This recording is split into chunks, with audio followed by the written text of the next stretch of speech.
Welcome to the very first episode of the POPCast, where we discuss anything and everything Singaporean. I am Emma. And I'm Sean, and today we will be discussing a show titled The Last Madame.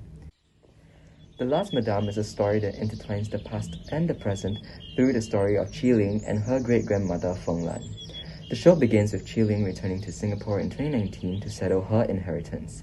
The storyline then unfolds with her uncovering the lies and controversial history behind the House of Phoenix, telling the story of the last brothel owner, Feng Lan, in 1930s Singapore. So Emma, what are your feelings after watching the show? Even though I see the show as about women's empowerment, I felt that I cannot really say I'm empowered by the show because the times back then are quite different from now. Yes. Hence, I feel more sympathy for the women because it was hard for them to survive at that time. But it was heartfelt to see the women supporting each other.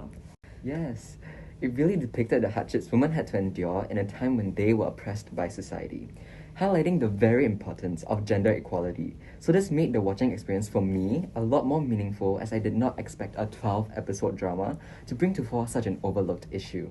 So, what do you enjoy the most about the show? I really enjoyed the bittersweet love story between Feng Lan and Inspector Mark, where she sacrificed her happiness so that her past does not affect Inspector Mark's career progression, which I thought was so sweet of her. Yeah, the final scene of their reunion was really heart-wrenching. Yeah, so what about you? What was your favourite part? For me, I really enjoyed the crazy murders with twists.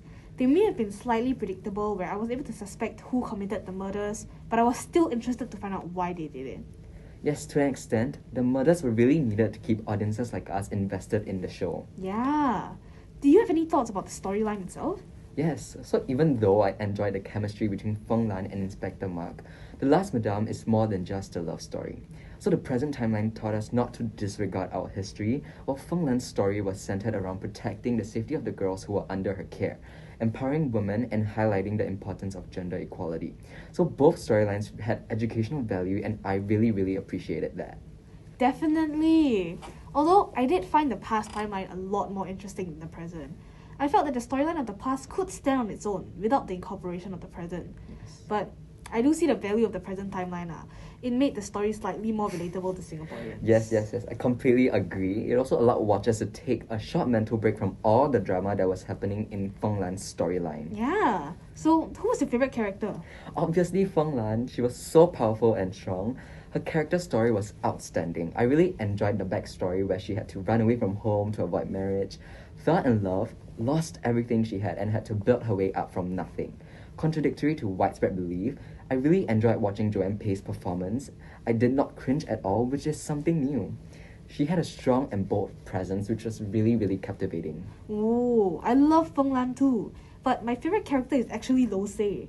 He was a character I really hated, and I'm sure you did too, Yes. because of his role. Yeah. But that just means Brandon Wong was good at acting and managed to portray the bad guy well, right? Yes. I was always looking forward to seeing what evil plan Lo Se had. Wonderful. So before we end off, right, let us rate the show out of 5. Okay. I'll go first. I'll give it a 4.1 for its educational value and love story. Oh, I love that. I would give it a 4.5 for the drama and well-written storyline. So with that, we have come to the end of our podcast. Catch you all next time. Bye.